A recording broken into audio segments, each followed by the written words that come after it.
जवानों को रोजगार के नए मौके देंगे और मैं उन शहर के नागरिकों को रेलवे में यात्रा करने वाले पैसेंजर से प्रार्थना करूंगा, ये सारी संपत्ति के मालिक आप हैं।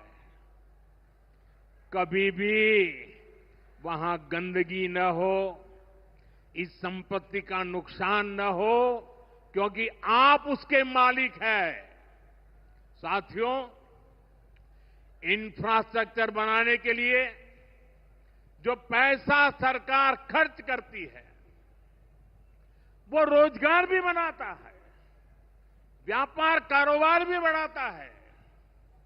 जो हजारों करोड़ रुपए सरकार लगा रही है, ये पैसा मजदूर की जेब में जा रहा है, ये दुकानदार को मिल रहा है, दुकान और फैक्ट्री में काम करने वाले लोगों को मिल रहा है।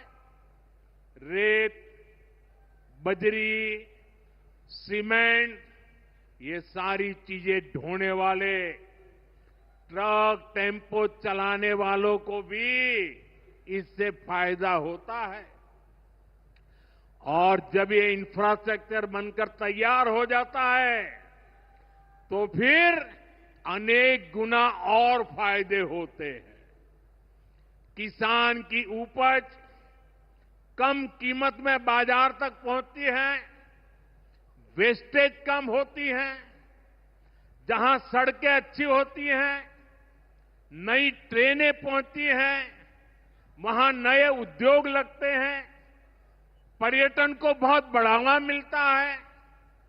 यानी इंफ्रास्ट्रक्चर पर लगने वाले पैसे से हर परिवार का, खास तौर पर हमारे नौजवानों का सबसे अधिक फायदा होता है। साथियों, इंफ्रास्ट्रक्चर पर जो काम हो रहा है, उसका हमारे राजस्थान को भी बड़ा लाभ मिल रहा है। आज राजस्थान के गांव-गांव में अच्छी सड़कें बन रही हैं, बॉर्डर के इलाकों में भी शानदार सड़कें बन रही हैं। इसके लिए बीते 11 साल में अकेले राजस्थान में करीब 70,000 करोड़ रुपए खर्च किए गए हैं। राजस्थान में रेलवे के विकास के लिए भी केंद्र सरकार इस साल करीब 10,000 करोड़ रुपए खर्च करने जा रही है। ये 2014 से पहले की तुलना में 15 गुना अधिक है। अभी थोड़ी देर पहले ही यहां से मुंबई के लिए एक नई ट्रेन को हरी झंडी दिखाई गई है। आज ही कई इलाकों में स्वास्थ्य, जल और बिजली से जुड़ी योजनाओं का शिलान्यास और लोकार्पण हुआ है। इन सारे प्रयासों का लक्ष्य है हमारे राजस्थान के शहर हो या गांव तेजी से उन्नति की ओर बढ़ सके। राजस्थान के युवाओं को उनके शहर में ही अच्छे अवसर मिल सके। साथियों, राजस्थान के औद्योगिक विकास के लिए भी डबल इंजन सरकार तेजी से काम कर रही है। अलग अलग सेक्टर्स के लिए यहां भजनलाल जी की सरकार ने नई औद्योगिक नीतियां जारी की है। बीकानेर को भी इन नई नीतियों का लाभ मिलेगा। और आप तो जानते हैं, जब बीकानेर की बात आती है तो बीकानेरी भुजिया का स्वाद,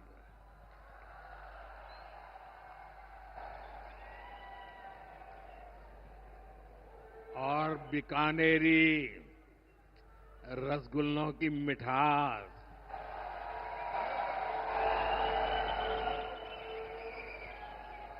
विश्व भर में अपनी पहचान बनाएगी भी और बढ़ाएगी भी। राजस्थान की रिफाइनरी का काम भी अंतिम चरण में है।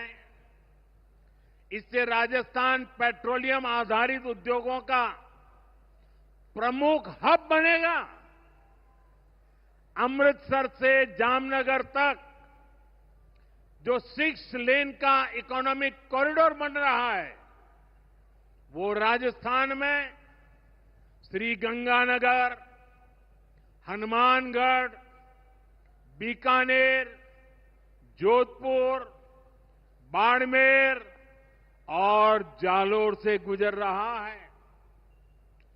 दिल्ली मुंबई एक्सप्रेसवे का काम भी राजस्थान में लगभग पूरा हो गया है। कनेक्टिविटी का ये अभियान राजस्थान में औद्योगिक विकास को नई ऊंचाई पर ले जाएगा। साथियों, राजस्थान में पीएम सूर्यघर मुफ्त बिजली योजना भी तेजी से आगे बढ़ रही है। इस योजना से राजस्थान के 40,000 से ज्यादा लोग जुड़ चुके हैं। इससे लोगों का बिजली बिल 0 हुआ है और लोगों को सोलर बिजली पैदा करके कमाई का नया रास्ता भी मिला है। आज यहां बिजली से जुड़े कई प्रोजेक्ट का शिलान्यास और लोकार्पण हुआ है। इनसे भी राजस्थान को और ज्यादा बिजली मिलेगी। बिजली का बढ़ता उत्पादन भी राजस्थान में औद्योगिक विकास को नई गति दे रहा है। साथियों, राजस्थान की ये भूमि रेत के मैदान में हरियाली लाने वाले महाराजा गंगा सिंह जी की भूमि है। हमारे लिए पानी का क्या महत्व है, यह इस क्षेत्र से बेहतर भला कौन जानता है। हमारे बीकानेर, श्रीगंगानगर, हनुमानगढ़, पश्चिम राजस्थान के ऐसे अनेक क्षेत्रों के विकास में पानी का बहुत बड़ा महत्व है। इसलिए एक तरफ हम सिंचाई परियोजनाओं को पूरा कर रहे हैं और साथ ही नदियों को जोड़ रहे हैं। पार्वती, काली सिंध, चंबल लिंक परियोजना से राजस्थान के अनेक जिलों को लाभ होगा। यहां की धरती, यहां के किसानों को फायदा होगा। साथियों,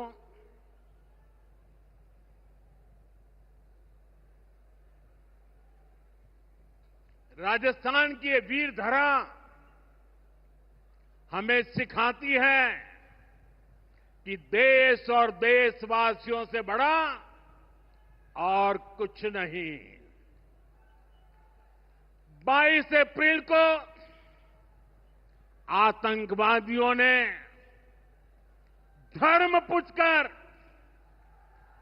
हमारी बहनों की मांग का सिंदूर उजाड़ दिया था।